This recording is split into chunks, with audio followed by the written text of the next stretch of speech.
Hello बच्चों, ये exercise 3.2 का क्वेश्चन नंबर थर्ड का फर्स्ट पार्ट है। ये हमें सब्स्टिट्यूशन मेथड से सॉल्व करना है इसको।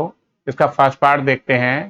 फर्स्ट पार्ट क्या है? The difference between two numbers is 26 and one number is 3 time the other, find them. तो इसका मतलब है दो दो नंबर हैं, उनका जो डिफरेंस है वो 26 है, और जो एक नंबर है वो दूसरे से 3 टाइम्स है, मतलब 3 गुना है। तो नंबर बताने कौन कौन से हैं। तो हम सबसे पहले लिख लेंगे लेट लार्ज, एक लार्जर नंबर होगा और एक स्मॉलर नंबर होगा। तो हम लिख लेंगे let larger number be x, let larger number equal to x. तो स्मॉलर नंबर कौन सा हो जाएगा? वाई हो जाएगा। Smaller number equal to y. तो क्वेश्चन अकॉर्डिंग टू क्वेश्चन क्या कह रहा है? First condition according to question, first condition है the difference between two numbers is 26। दो नंबरों का जो डिफरेंस है वो 26 है। तो बड़े नंबर में छोटा नंबर सब्ट्रैक्ट करते हैं। तो according to question x minus y equal to 26, इसको आप फर्स्ट इक्वेशन नाम दे दो। और एक सेकंड कंडीशन है हमारे पास। सेकंड कंडीशन क्या है? One number is 3 time the other. जो एक नंबर है वो दूसरे का 3 टाइम है, तो बड़े वाला ही 3 टाइम होगा। तो दूसरी कंडीशन क्या हुई हमारे पास? x equal to 3y। तो इसको आप सेकंड इक्वेशन नाम दे दो। तो एक काम करो, यहां से x की वैल्यू पहले ही लिखी हुई है, x इक्वल टू 3y। तो इस x की वैल्यू को आप फर्स्ट इक्वेशन में पुट कर दो। Put the value of x in equation first. तो इसके अंदर इसकी x की वैल्यू को यहां पे पुट किया।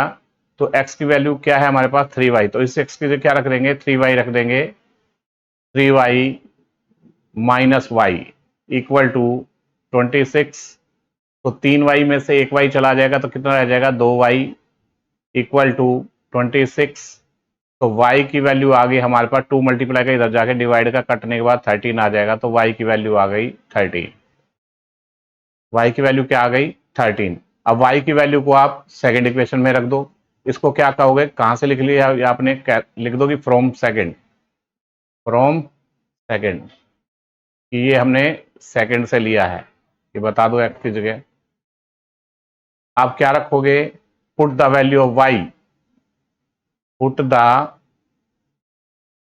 Value of y in second, second में रख दो।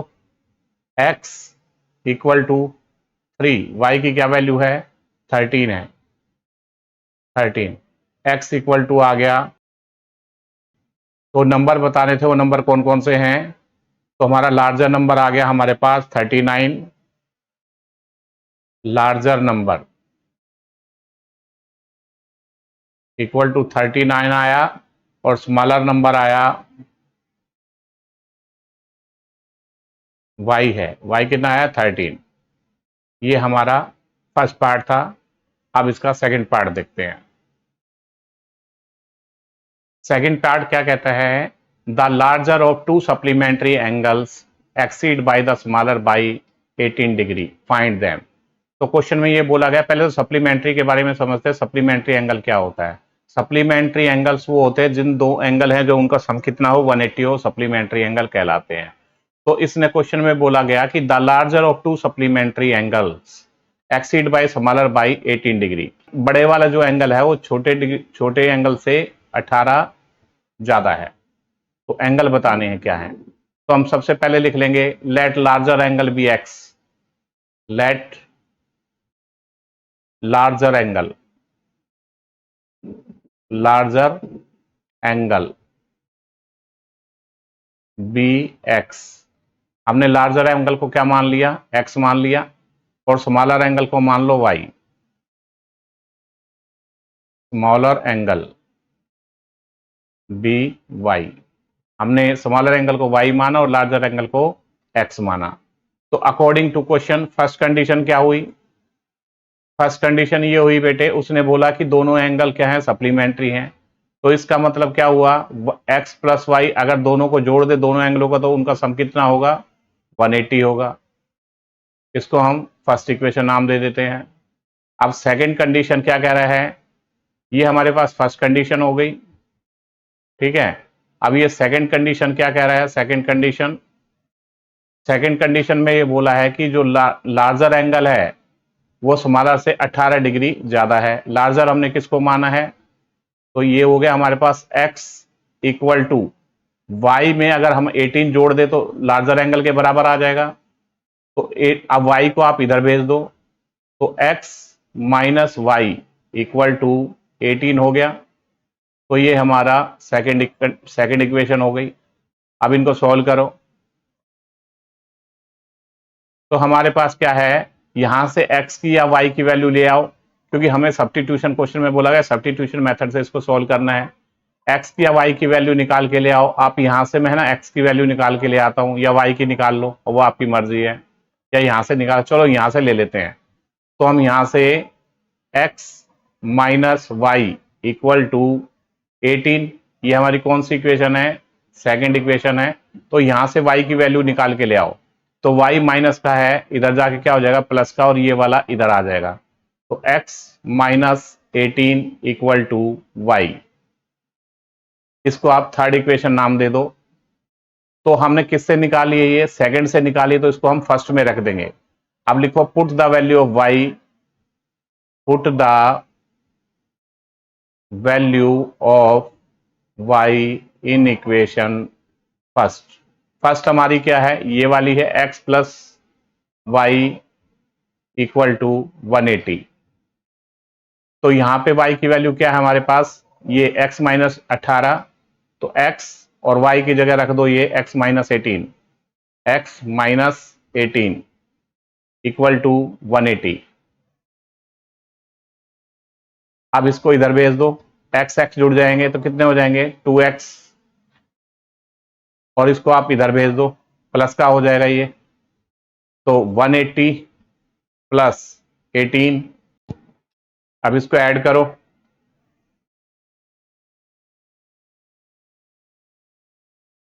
अब 2 मल्टीप्लाई का उधर जाके डिवाइड का हो जाएगा, 198 अपॉन 2। एक्स की वैल्यू कितनी आ गई, 99 डिग्री आ गई। एक्स की वैल्यू कितनी आई, 90 डिग्री आई। अब हमें वाई निकालना है। अब put the value of x in equation third, put the value of x in equation third. Third हमारी देखो क्या थी, थर्ड हमारी थी x minus 18 equal to y. तो हमने x की जगह 99 रख देंगे, तो 99 माइनस 18 इक्वल टू वाई। अब इसमें से सब्ट्रैक्ट कर दो इसको, तो कितना हो गया, 1 हो गया, और ये 8 हो गया, इक्वल टू वाई। अगर आपको करेक्ट करना है कि करेक्ट है या नहीं, तो आप इनको ऐड करके देख लो, एक्स और वाई को दोनों का जोड़ 180 आ रहा है, तो ठीक है। तो हमारा कौन सा हुआ, लार्जर एंगल हो गया हमारा, therefore larger angle, larger angle equal to कितना हुआ 99 डिग्री, और स्मॉलर एंगल हो गया हमारे पास 81 डिग्री। यही हमें एंगल बताने थे। अब इसका थर्ड पार्ट देखते हैं। थर्ड पार्ट में क्या बोला गया है, the coach of a cricket team buys 7 bats and 6 ball for rupees 3800।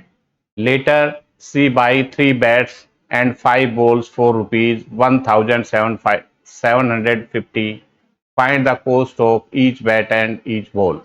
तो इसने क्वेश्चन में ये बोला गया है, एक क्रिकेट टीम का कोच है, वो 7 बैट और 6 बॉल खरीदता है 3800 रुपए की, और जो लड़की है वो 3 बैट और 5 बॉल खरीदती है 1750 रुपए की। तो ये बतानी है एक बैट की कीमत और एक बॉल की कीमत बतानी है कितनी है। चलिए सबसे पहले हम क्या लिखेंगे, कॉस्ट कॉस्ट ऑफ बैट मान लो x रुपीज, और कॉस्ट ऑफ बॉल मान लो y रुपीज। तो let cost of 1 bat equal to x rupees मान लेता हूं मैं, और cost of 1 ball equal to y rupees. According to question first condition क्या है? फर्स्ट कंडीशन हमारे पास ये है कि उसने 7 बैट और 6 बॉल खरीदी 3800 रुपए की।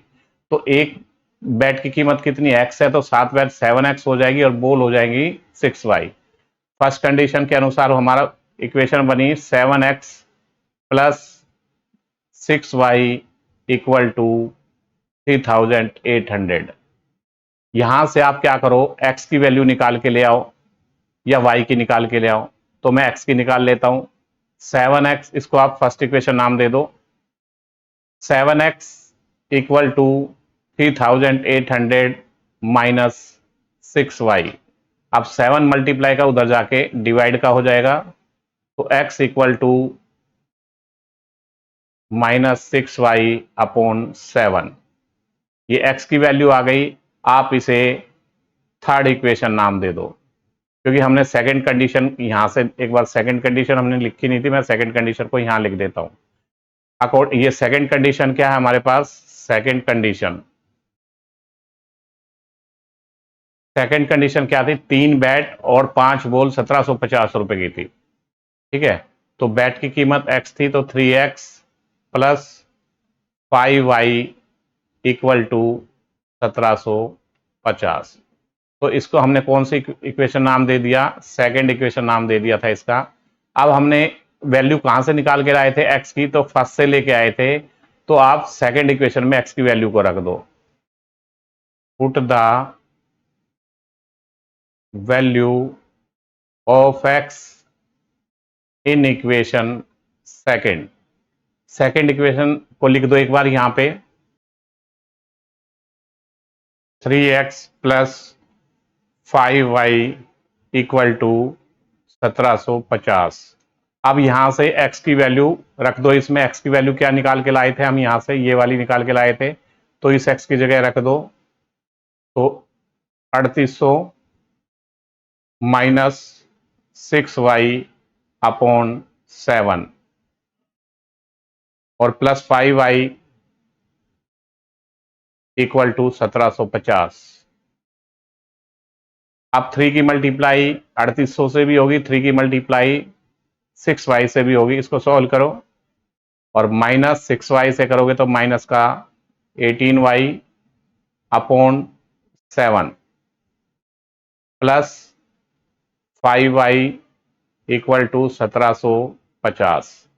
तो आप क्या काम करो, इसका एलसीएम ले लो। इसका एलसीएम आया 7, तो ये आ गया हमारे पास 11400 minus 18y plus 35y equal to 1750। अब देखो 11400, अब 8 माइनस का 18y है और प्लस का 35y है, तो प्लस के 17y बच जाएंगे हमारे पास। प्लस का 17y अपॉन 7 इक्वल टू 1750। अब 7 डिवाइड का उधर जाके मल्टीप्लाई का हो जाएगा,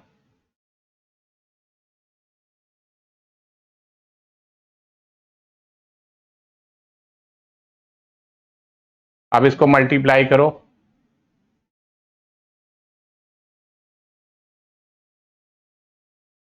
ये हमारे पास 12250 आ गया। अब 11400 को इधर भेज दो, क्योंकि हमें y की वैल्यू निकालनी है। तो हमारे पास आया 17y equal to 12250 minus 11400। 17y, अब इसमें से घटाओ, कितना हो गया हमारे पास? ये तो 0 हो गया, ये हमारे पास 5 आ गया, तो 12 में से 4 गए 8 हो गया, तो ये हमारे पास कितना रह गया? यही बचेगा 850। अब क्या करो, 17 मल्टीप्लाई का इधर जाके डिवाइड का हो जाएगा, तो 850 अपॉन 17, तो 17 85। तो y की वैल्यू क्या आ गई हमारे पास? y की वैल्यू आ गई 50। अब y की वैल्यू को किस में रख दो, थर्ड इक्वेशन में रख दो। थर्ड इक्वेशन हमारी क्या थी, ये थी हमारे पास x की value, put the value of y in equation third. Third हमारी इक्वेशन थी x equal to 3800 minus 6y upon 7। अब इसमें y जहां पे है वहां पे 50 रख दो। अब इसमें रखते हैं x equal to 3800 minus into में कितना रखना है 50, क्योंकि y की वैल्यू 50 आई है। अब इससे मल्टीप्लाई करोगे तो x की वैल्यू आ जाएगी हमारे पास, ये अपॉन में 7 भी है। x इक्वल टू 3800 माइनस, जब इसको करोगे तो 300 आ जाएगा, 300 अपॉन 7। x इक्वल टू कितना हो गया हमारे पास 3500 अपॉन 7, तो कट के आ गया 500। तो x की वैल्यू कितनी आ गई, 500 आ गई। तो हमने x क्या माना था, बैट माना था, और बॉल क्या मानी थी, y मानी थी। अब x किसको माना था, बैट को माना था। तो लिख दो cost of one bat equal to 500 rupees, और y की वैल्यू कितनी आई थी, 50 आई थी। तो cost of one ball, cost of one ball equal to 50 rupees. तो यही हमारा क्वेश्चन पूछा गया था, वन बैट की कीमत कितनी थी और एक बॉल की कीमत कितनी थी।